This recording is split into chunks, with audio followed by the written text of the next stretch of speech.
Kenny. Keep your friends close and your enemies closer, the old adage goes. It's a good adage, but as an America First Republican, how do you even tell the difference between your friends and enemies? Trump term 1, the biggest enemies he had were Republicans inside the wire. Mitt Romney and John McCain, Adam Kinzinger and Liz Cheney, Mitch McConnell, all of them kneecapping Trump every chance they got. The true enemy, the Marxist leftists, you don't even have the energy to fight them. You don't have the coordination to fight them because you're too busy fending off a civil war inside your own party. It's a tactic, actually, to destroy our movement. And now it's being rooted out. They're being exposed. Most of those people have either lost their seats or been totally disgraced and banished from the party. The neocon era is over. The cuck Republican era is over. Mitch McConnell is being sent off effectively to his hospice care where he belongs. But ladies and gentlemen, there still exists inside of the Republican Party a visceral anti-Trump wing, and they're causing a lot of problems. Ladies and gentlemen, Tucker Carlson, who's kind of like the high priest of America First, right? America First before even America First began, had this to say about a specific member of Congress named Dan Crenshaw. The single most left-wing, truly left-wing member of Congress I've ever met personally is a Republican from this area who has no interest in the United States whatsoever and does not even pretend. I'm not going to name names. Oh, I think that's right. Yeah, it's Dan Crenshaw, the most liberal, most left-wing person I've ever met in the Congress. I'm just being serious. I mean, structurally, how does that happen? Throw on some cowboy boots and you buy a shotgun and go out there and take a picture shooting at some pheasants, and you learn how to speak the lingo a little bit, watch a little bit of Tucker Carlson. Now you know what to say, how to deceive exactly, and you find yourself in a position of power, kneecapping people on the right time after time after time. Our controlled opposition problem is so bad, and that's why we always feel like we're playing tug-of-war with Whoopi Goldberg. It just doesn't feel like you can win. Wyoming is the most Republican state in the United States. They elected Liz Cheney, who just endorsed Kamala Harris. There you go. That's right. So what the hell is the problem with our party? Why can't we figure this out? Well, it seems like in short order, this moment with President Trump, his popularity, winning of the popular vote, all 7 swing states, that there is an absolute shedding of these frauds once and for all. And that brings us to a fascinating back and forth, ladies and gentlemen, on Tucker Carlson versus Dan Crenshaw. Now, that clip that I just played you is from like 6 months ago. Tucker Carlson's never been a fan of Dan Crenshaw. Doesn't like Dan Crenshaw, obviously. And they've been at war. I think a lot of this is really about the neocon question. You know, Dan Crenshaw is somebody who wants to fight battles and wars in Ukraine, wants to spend enormous amounts of money to fight those wars. And there are many people asking questions, obviously, about the financial opportunities that exist for people that push for forever war. As we learn more about USAID, you can clearly see that all of these conflicts abroad are massive money pits where a select few people in Washington, D.C. get rich. Defense contractors, people connected with them, people with inside knowledge of military operations, they get rich, and the rest of us go horribly into debt for conflicts that are worthless and pointless. Okay. Anyway, that's what many people speculated were the big fissure between Tucker Carlson, America First, and neocon Dan Crenshaw. But I guess it goes deeper than that. Get a load of this from GB News. Tucker doesn't know what he's talking about. He likes to visit Moscow and go to grocery stores there. I don't take his advice seriously. Dan Crenshaw on Tucker Carlson's opposition to the U.S. spending $100 billion to aid Ukraine. So this is a reporter for GB News interviewing Dan Crenshaw. And Dan Crenshaw says he doesn't like Tucker Carlson. Okay, this is right. And he says that, Tucker loves Moscow more than he loves America. Here's where it gets interesting. Because Dan said that before, obviously. This is a public feud that's been going on. The reporter there, a man named Stephen Edgington, said, after our interview, I asked Dan Crenshaw if he's ever met Tucker Carlson. He said, I would kill him if I saw him. I laughed it off, and he said, no, seriously, I'd kill him. Yikes. Okay. And then he quotes the interview that Dan Crenshaw did on GB News. That's a scary thing to say. Marjorie Taylor Greene saying, Dan Crenshaw, did you threaten to kill my friend Tucker Carlson? This is Marjorie Taylor Greene, obviously Also had some fights with Dan Crenshaw, and Dan Crenshaw goes, LOL, no, I did not. The official Dan Crenshaw account has got 1.2 million followers. But something crazy happened after Dan Crenshaw gave multiple denials that he ever said this. The video of Dan Crenshaw actually saying it was released. Here we go. Have you ever met Tucker? We've talked a lot. If I ever meet him, I'll probably kill him. He's the worst person. So, ladies and gentlemen, Dan Crenshaw's on camera saying, yeah, I'd kill Tucker Carlson.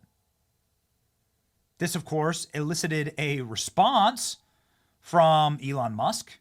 Why is Crenshaw homicidal regarding Tucker? And from Tucker Carlson himself, saying, why don't you come and sit for an interview and we'll see how you do. I'll send you my address, Dan Crenshaw. Holy smokes. Okay, this is crazy.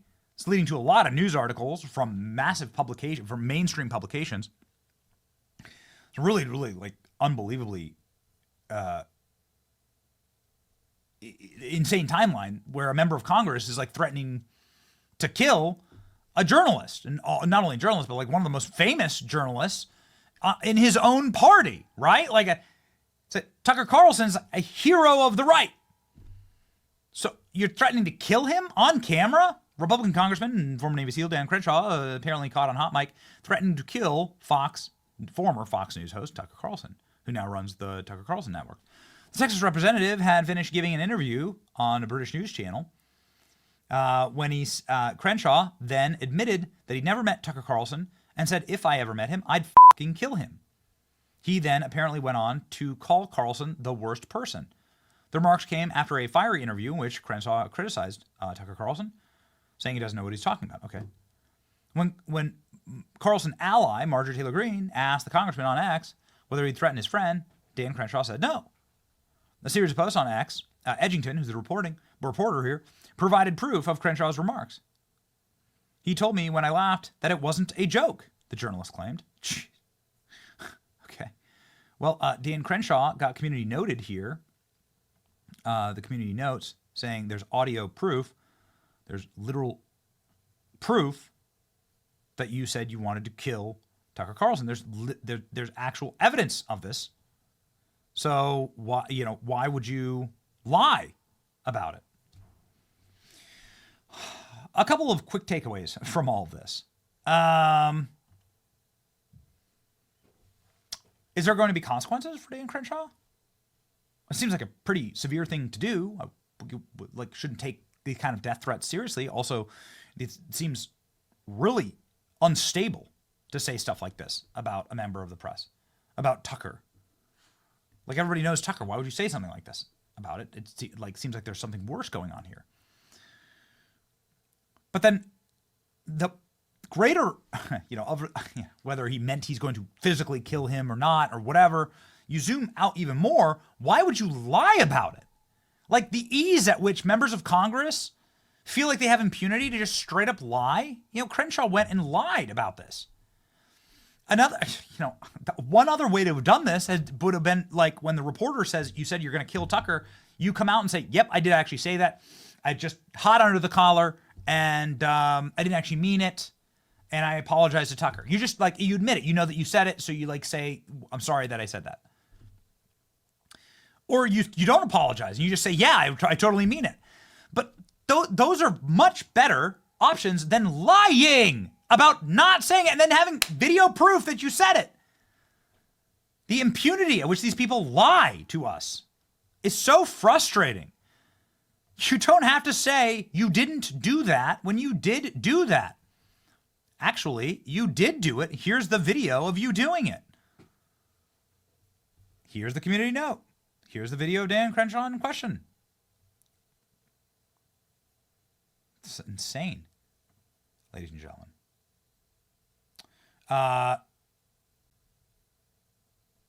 Crazy, man. This is nuts. So, yeah, They're saying here that maybe Dan Crenshaw is threatening legal action against people who share the video. I mean, again, if you did it on video, then that's fair game. You're a public servant, you're a public official, you're saying something on camera. Also, it's like good to just kind of assume that you're always on camera because everybody has a cell phone. You can be recorded. You just gotta kind of live like that. It's exhausting, but it just is what it is. We literally have it on video, says the reporter. Unhinged, fight with words, not violence. Dan, this is Jim Banks, Senator Jim Banks, coming forward and saying this. The video Dan Crenshaw threatening Tucker Carlson has been deleted by the original poster. Are they trying to erase it? Crenshaw wouldn't appreciate if you reposted this, so why would you take down the video? We're all aware of how carelessly our politicians lie to us. Here Dan Crenshaw on camera is threatening to kill Tucker Carlson. It's just incredible. Yeah, jeez. People. Obviously, Team Tucker, says Candace Owens. I just, yeah. Why don't you sit for an interview and we'll see how you do. Tucker Carlson laughing his ass off. Tucker Carlson ending Dan Crenshaw in 60 seconds. Obviously, there's no lost love between these two, and I would really appreciate it if Dan Crenshaw would take up Tucker Carlson on this invitation. I think it'd be great for the party. I think it'd be great for the country to see a Dan Crenshaw versus Tucker Carlson debate. This would be awesome. Here's how it'd go.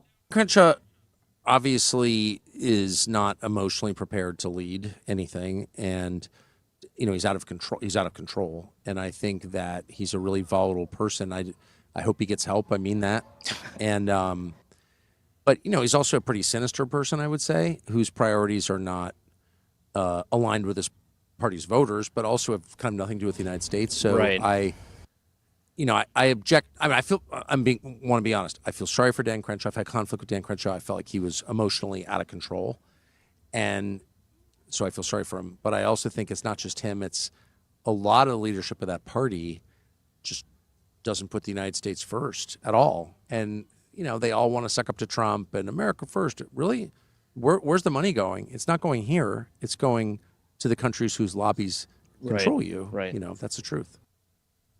So Tucker Carlson there saying, it's just a massive disappointment. It's corruption at its core, and it's controlled opposition. And I'm so sick of it. The greatest part of this moment is that the controlled opposition inside the Republican Party is being exposed and being cast into the furnace, right? And like destroyed. And that is because we've known for the better part of the last 10 to 20 years what the left was capable of. What we didn't know was what the right was capable of. How compromised people were on our own side. I don't think there's a single politician in America who squandered their opportunity to achieve greatness more than Dan Crenshaw. He ran on changing D.C., but instead let D.C. change him. So sad to see. I agree, ladies and gentlemen. When Dan Crenshaw threatens to kill you, what a crazy timeline. What a strange and sad and embarrassing episode in having the capacity to just have a dialogue. There's a lot of debates on the right now as to where the direction of the party. America First is clearly one of those debates, but I like the debates. I enjoy the back and forths. And we have a ton of different guests and a lot of people that disagree with me on the show every single day. We do our best to be respectful and listen and go and push back and have conversations. That's actually how you move things forward. Threatening to kill people is insane and means that your opinion and your views need to be discounted entirely based on that emotional inability to just regulate and have honest debate. So that's what I think. What do you think? Let me know in the comment section. It's your boy Benny. Like, share, and subscribe. Stay safe out there. Tucker. All right. I hope that debate happens. See ya.